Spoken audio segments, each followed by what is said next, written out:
Hey guys, Jake Blow here, the Habitat Pro. We're coming to you today from our 2/5 of an acre bedding area that's only 80 yards from the house. I'm standing right here in my Century Doe bed that lets her see for her family that's bedded behind us here. What I want to do today is take a little different twist on a bedding area build. What I'm going to show you is how do you maintain a bedding area so that deer want to continue to use it 2 years, 5 years, 10 years down the road.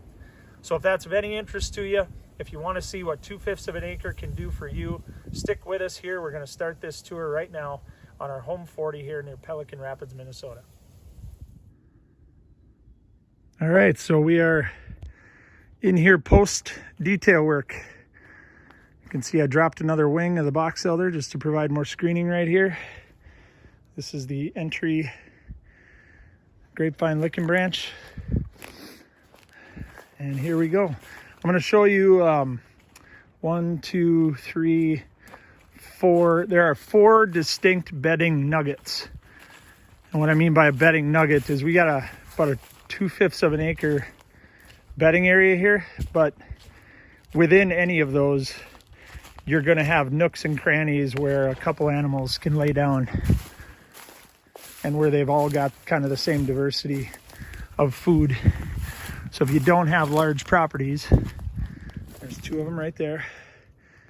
You can see the detail work that we did. I just gave them a few footsteps to get out of here. Right there, I gave them that out. And then they of course have this one.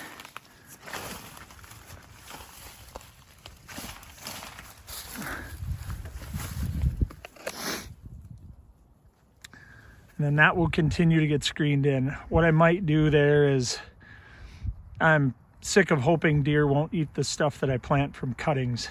So what I might do there, here goes a car, you'll see what I mean. Not good. Really good. Really good.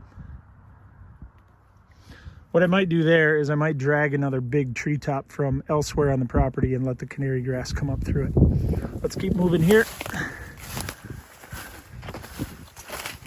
So right here I've got the opportunity where I'm kind of getting the itch. I don't like that big gap there either. I don't think it makes deer real comfortable.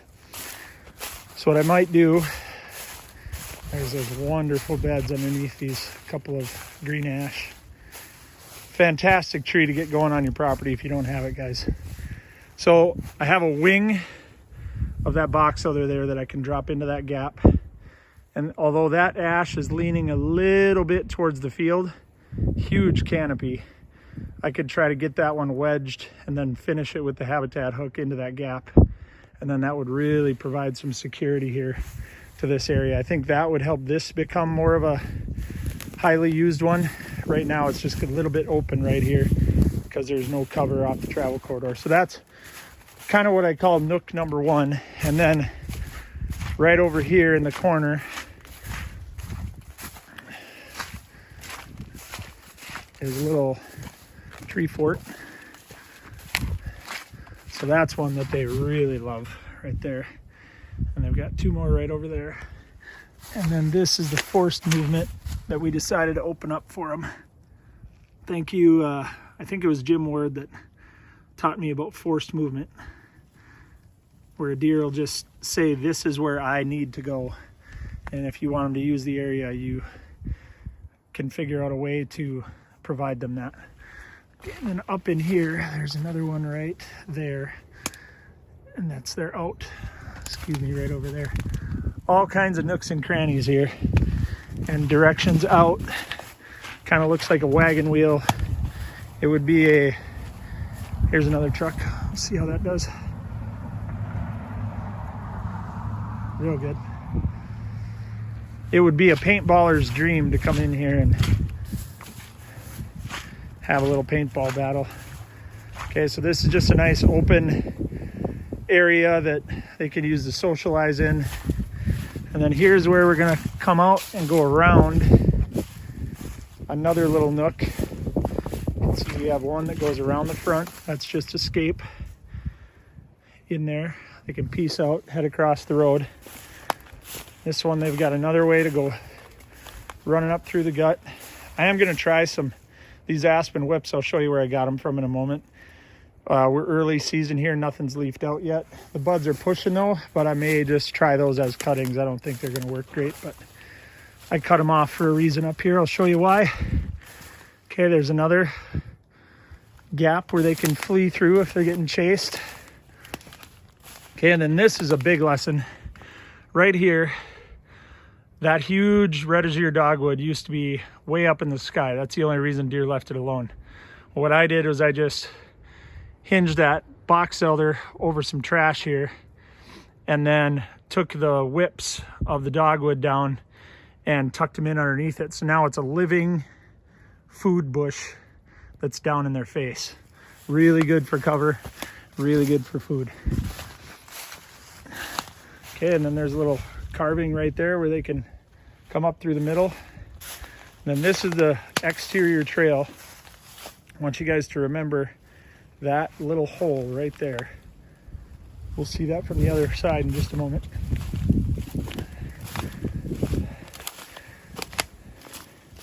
You can see this is impenetrable right here. That's our really good bedding nugget. You can see a lot of aspen in here. This is what we started with, just because that's what would give us all the regen here. Pretty much every whip you see coming out of the ground, I would say 95% of them, this is all aspen in here from the, I should count these someday. I'm not sure how many I dropped, but it wasn't that many. And we got all this regen, and this dogwood exploded once it was protected from deer. So you're going on the exterior trail here.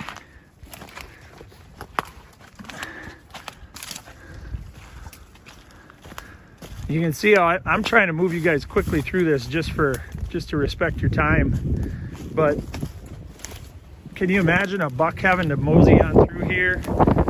Does, that's the biggest grapevine I've seen in a while. That's their out right there to peace out and get up and out of here.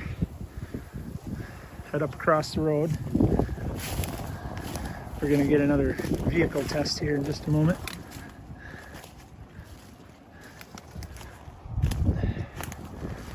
Okay, so that's where we just came from, right over there.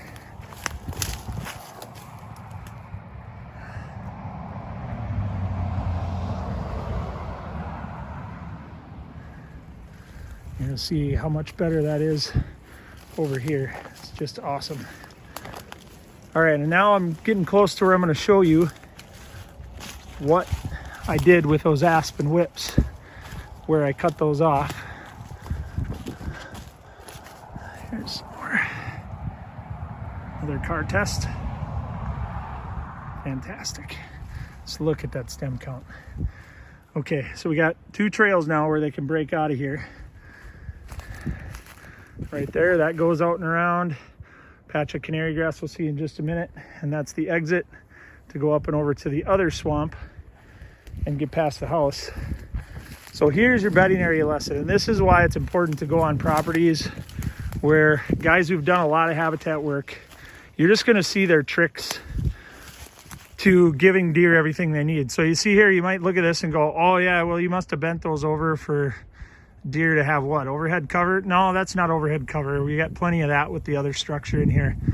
But what I did right there is, I don't really want these aspen in 5 years to be the size of my forearm and to be really tall and stealing sunlight.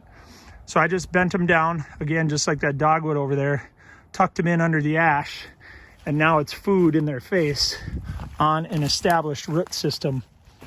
And then here is their little honey hole, okay? So we got a bed, and a sentry bed that I'll show you in just a moment here. And then this is where I got a lot of those whips. You see this? I learned this from Jim Ward and Jake Ellinger as well.